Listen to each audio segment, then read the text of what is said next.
Hello students, आज हम discuss करेंगे class 6 social and political life के चैप्टर पंचायती राज के बारे में। पंचायती राज को समझने से पहले हम इसके गवर्नमेंट के स्टेप्स के बारे में थोड़ी चर्चा करेंगे। इंडिया जो है वो फेडरल कंट्री है। टू टाइप्स होते हैं, federal system and unitary system. तो फेडरल सिस्टम में more than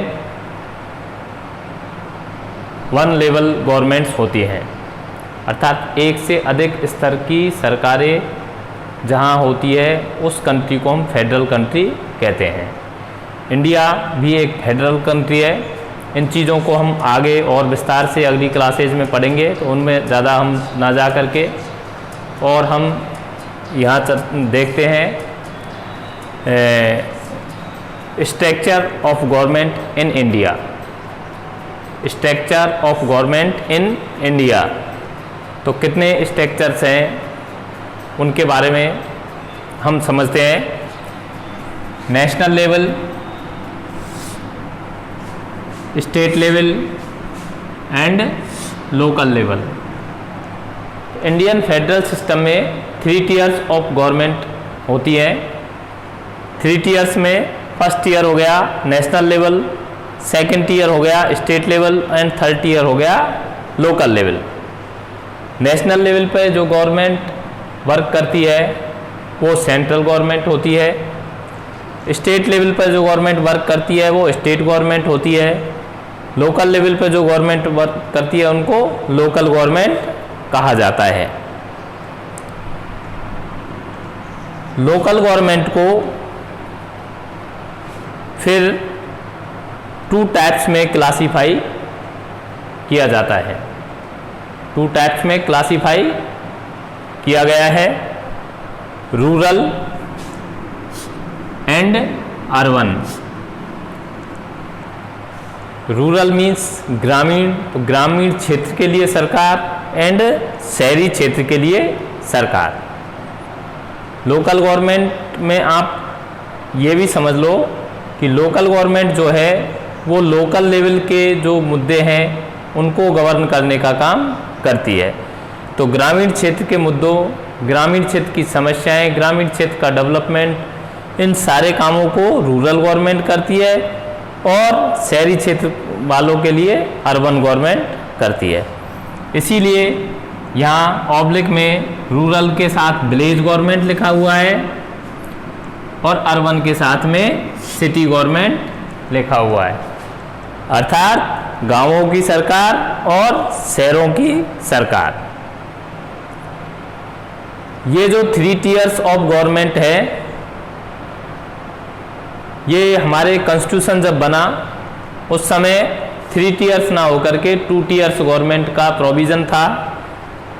3rd tier of government थी, ये स्टेट गवर्नमेंट पर डिपेंड होती थी, अर्थात जो लोकल लेवल की सरकार थी, लोकल गवर्नमेंट्स जो थी अर्बन एंड रूरल दोनों ही, ये अपने वित्तीय संसाधनों पर के लिए और सारी चीज़ों के लिए डिपेंड होती थी किस पर? स्टेट गवर्नमेंट पर। स्टेट गवर्नमेंट चाहती तो इनके नियमित इलेक्शन करवाती, नहीं चाहती तो कई बार लंबे समय तक इनके इलेक्शंस रेगुलरली नहीं होते थे। लोकल गवर्नमेंट्स को 1993 से 1993 एंड 1994 में 73rd constitutional amendment and 74 constitutional amendment करके रूरल गवर्नमेंट और अर्बन गवर्नमेंट्स को कॉन्स्टिट्यूशनल पोजीशन प्रदान की गई। Till 1993 the panchayat Raj under the control of state government, अर्थात 1993 से पहले पंचायती राज जो संस्थाएं थी ये स्टेट गवर्नमेंट के कंट्रोल में थी। किसके कंट्रोल में थी? स्टेट गवर्नमेंट के कंट्रोल में थी। Since 1993 the 73rd constitutional amendment gave Panchayati Raj a legal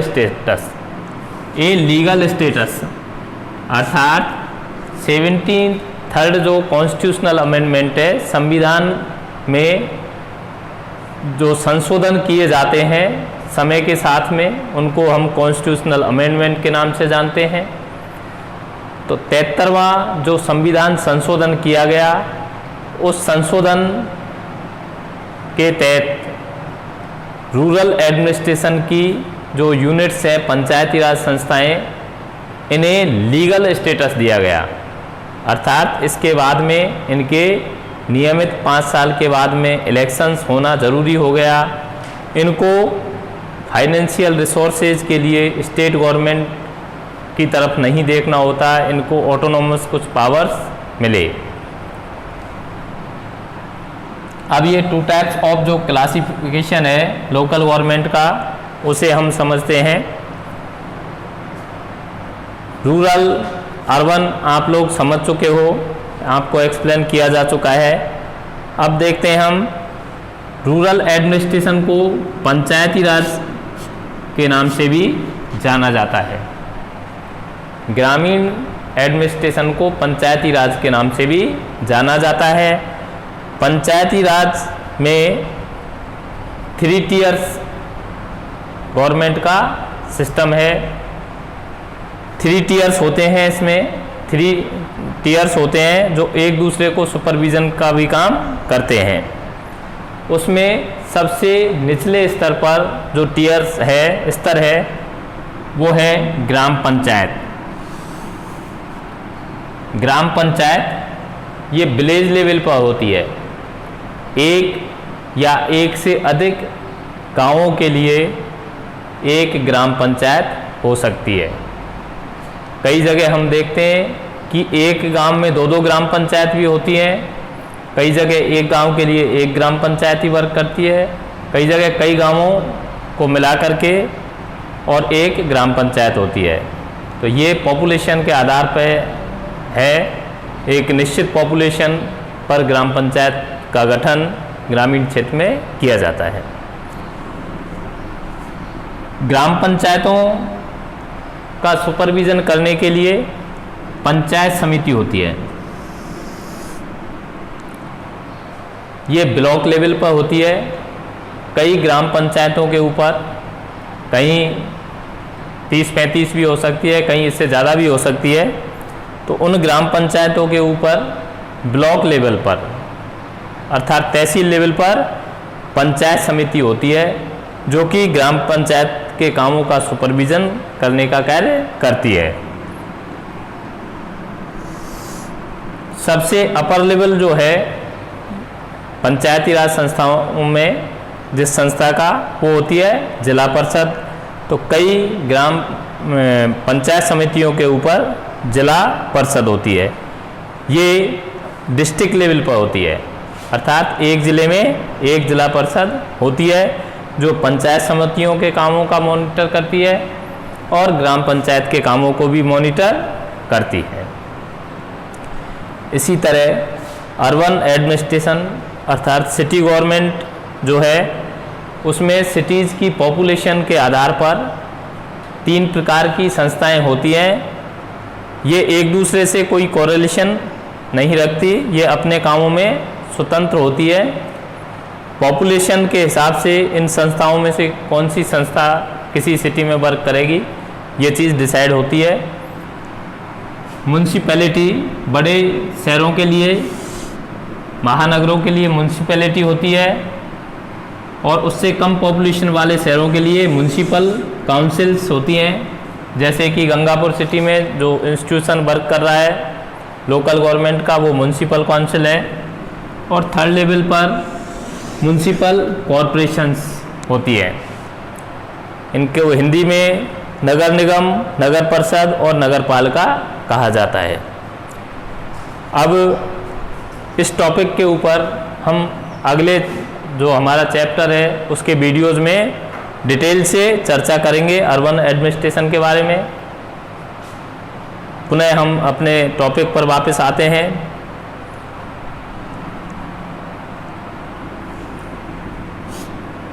three levels आप लोग समझ चुके होंगे अच्छे से। उसमें जो फर्स्ट लेवल है या सबसे नीचे के स्तर का जो लेवल है पंचायती राज संस्थाओं का, वो ग्राम पंचायत होती है। ग्राम पंचायत का हेड है वो सरपंच होता है। यहाँ एक टर्म और आपकी बुक में दे रखी है और जो समझना आप लोगों के लिए बहुत ज़रूरी है वो है ग्राम सभा। तो ग्राम सभा ये किसी ग्राम पंचायत एरिया में रहने वाले सभी व्यस्त व्यक्तियों से मिलकर बनती है और यहाँ पर व्यस्तता का प्राय 18 या 18 से अधिक वर्ष की आयु के सभी लोग जो उस ग्राम पंचायत क्षेत्र में रहते हो, अर्थात उस क्षेत्र के मतदाता हो, उन सब से मिलकर के ग्राम सभा बनती है। द ग्राम सभा is a meeting of all adults 18 plus या 18 अर्थात 18 या 18 से अधिक आयु वर्ग के, who live in the area covered by panchayat. तो 18 और 18 से अधिक आयु के पंचायत क्षेत्र में रहने वाले सभी लोग ग्राम सभा के सदस्य होते हैं। ग्राम सभा ग्राम पंचायत पर नियंत्रण का कार्य करती है।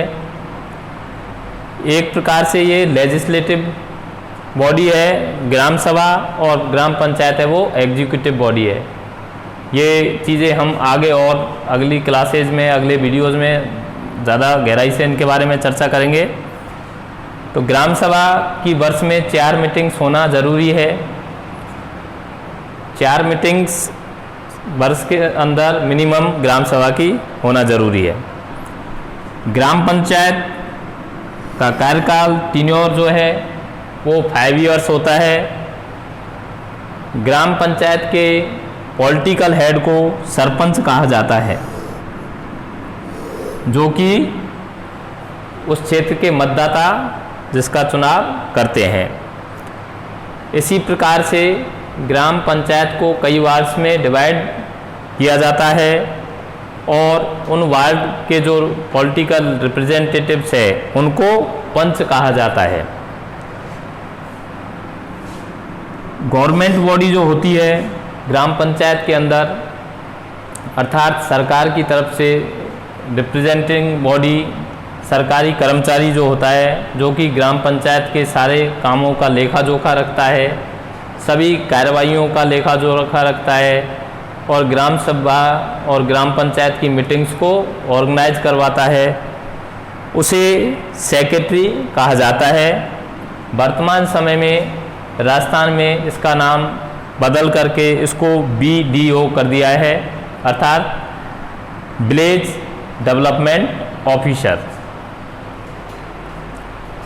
अगले वीडियो में हम इस टॉपिक को और कंटिन्यू रखेंगे और ज़्यादा विस्तार से इसके कामों के बारे में समझेंगे।